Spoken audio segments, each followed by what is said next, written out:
BPL card ಇರೋ ಕುಟುಂಬಕ್ಕೆ ಸಿಗಲಿದೆ ಈ ಯೋಜನೆಯ ಉಚಿತ ಪ್ರಯೋಜನ. ಇತ್ತೀಚಿನ ದಿನಗಳಲ್ಲಿ ನಮ್ಮ ಜೀವನದಲ್ಲಿ ಆರೋಗ್ಯ ವಿಮೆ ಎನ್ನುವುದು ಬಹಳ ಮುಖ್ಯವಾದ ಸ್ಥಾನವನ್ನ ಪಡೆದುಕೊಂಡಿದೆ.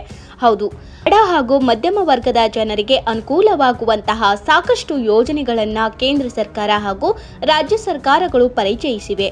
ರಾಜ್ಯ ಬಜೆಟ್ನಲ್ಲಿ ಈ ಬಾರಿ ಬಡವರ್ಗದ ಜನರಿಗೆ ಇದೊಂದು ಪ್ರಮುಖವಾದ ಸೌಲಭ್ಯ ನೀಡಲು ಸರ್ಕಾರ ಅನುಮೋದನೆ ನೀಡಿದೆ. ಇತ್ತೀಚಿನ ದಿನಗಳಲ್ಲಿ ಜನರು ತಮ್ಮ ಆರೋಗ್ಯದ ಬಗ್ಗೆ ಸ್ವಲ್ಪವೂ ಕಾಳಜಿ ಮಾಡುತ್ತಿಲ್ಲ.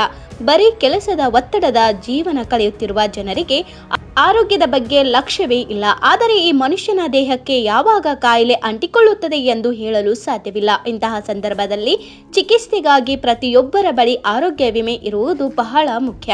ಇತ್ತೀಚಿನ ದಿನಗಳಲ್ಲಿ ನಮ್ಮ ಜೀವನದಲ್ಲಿ ಆರೋಗ್ಯ ವಿಮೆ ಎನ್ನುವುದು ಬಹಳ ಮುಖ್ಯವಾದ ಸ್ಥಾನವನ್ನ ಪಡೆದುಕೊಂಡಿದೆ. ಏಕೆಂದರೆ ದಿನದಿಂದ ದಿನಕ್ಕೆ ಆಸ್ಪತ್ರೆಯ ಚಿಕಿತ್ಸಾ ವೆಚ್ಚ ಹೆಚ್ಚಾಗುತ್ತಿದೆ. ಇದನ್ನ ಭರಿಸುವ ಬಡವರ್ಗದ ಜನರಿಗೆ ಸುಲಭವಲ್ಲ. ಇದಕ್ಕಾಗಿ ಸರ್ಕಾರ ಆಯುಷ್ಮಾನ್ ಯೋಜನೆಯನ್ನ ಆರಂಭಿಸಿದ್ದು, ಬಡವರ್ಗದ ಹಿಂದುಳಿದ ಜನರಿಗೆ ಬಡತನ ರೇಖೆಗಿಂತ ಕೆಳಗಿರುವವರಿಗೆ ಆರೋಗ್ಯ ಸೌಲಭ್ಯ ಅದಕ್ಕೆ ಕೊಡಲು ಆಯುಷ್ಮಾನ್ ಕಾರ್ಡ್ ಅನ್ನ ಸರ್ಕಾರ ಬಿಡುಗಡೆ ಮಾಡಿದೆ. ಈ ಕಾರ್ಡ್ ಮೂಲಕ ಪ್ರತಿಯೊಂದು ಕುಟುಂಬದ ಸದಸ್ಯರು ಕಾಯಿಲೆ ಬಿದ್ದರೆ ಆಸ್ಪತ್ರೆಯ ವೆಚ್ಚವನ್ನ ಸರ್ಕಾರವೇ ಭರಿಸುತ್ತದೆ. ಇದು ಆರೋಗ್ಯ ವಿಮಾ ಕಾರ್ಡ್ ಆಗಿದ್ದು, ನೋಂದಾಯಿತ ಆಸ್ಪತ್ರೆಗಳಲ್ಲಿ ಉಚಿತ ಚಿಕಿತ್ಸೆ ಪಡೆದುಕೊಳ್ಳಲು ಸಹಾಯವಾಗುತ್ತದೆ. ಆಸ್ಪತ್ರೆ ಸೇರುವುದಕ್ಕೂ 3 ದಿನಗಳ ಮೊದಲು ಹಾಗೂ ಆಸ್ಪತ್ರೆ ಸೇರಿದ ನಂತರ 15 ದಿನಗಳವರೆಗಿನ ಖರ್ಚು ವೆಚ್ಚಗಳನ್ನು ಈ ಮೂಲಕ ನೀವು ಭರಿಸಬಹುದು. ಒಂದು ಕುಟುಂಬಕ್ಕೆ 5 ಲಕ್ಷಗಳವರೆಗೆ ಉಚಿತ ಚಿಕಿತ್ಸೆ ಸೌಲಭ್ಯ ಸಿಗುತ್ತದೆ. ಬಿಪಿಎಲ್ ಕಾರ್ಡ್ ಹೊಂದಿದವರು ಕೂಡ ಸರ್ಕಾರದಿಂದ ಸಿಗುವ ಆಯುಷ್ಮಾನ್ ಕಾರ್ಡ್ ಪಡೆದುಕೊಳ್ಳಬಹುದು. ನಿಮ್ಮ ಬಳಿ ಬಿಪಿಎಲ್ ರೇಷನ್ ಕಾರ್ಡ್ ಇದ್ದು ನೀವು ಆಯುಷ್ಮಾನ್ ಕಾರ್ಡ್ಗಾಗಿ ಅರ್ಜಿ ಸಲ್ಲಿಸದಿದ್ದರೆ ಅಧಿಕೃತ ವೆಬ್ಸೈಟ್ ಮೂಲಕ ಅರ್ಜಿ ಸಲ್ಲಿಸಬಹುದು ಅಥವಾ ಹತ್ತಿರದ ಗ್ರಾಮ 1 ಪ್ರಧಾನಮಂತ್ರಿ ಆರೋಗ್ಯ ಕೇಂದ್ರಗಳಲ್ಲಿ ಅರ್ಜಿ ಸಲ್ಲಿಸಲು ಅವಕಾಶವಿದೆ.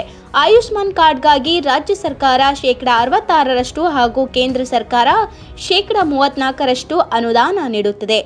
ಬಡ ವರ್ಗದ ಜನರ ಆರೋಗ್ಯಕ್ಕಾಗಿ ಕೇಂದ್ರ ಹಾಗೂ ರಾಜ್ಯ ಸರ್ಕಾರಗಳು ಜಂಟಿಯಾಗಿ ಆರಂಭಿಸಿದ ಯೋಜನೆ ಇದಾಗಿದೆ.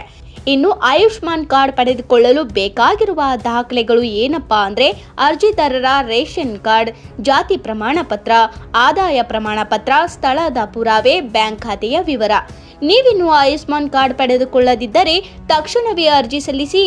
ಇದು ಭವಿಷ್ಯದಲ್ಲಿ ಚಿಕಿತ್ಸೆ ಅಗತ್ಯ ಇರುವ ಸಂದರ್ಭದಲ್ಲಿ ಬಹಳ ಉಪಯೋಗಕ್ಕೆ ಬರುತ್ತದೆ. ಧನ್ಯವಾದಗಳು.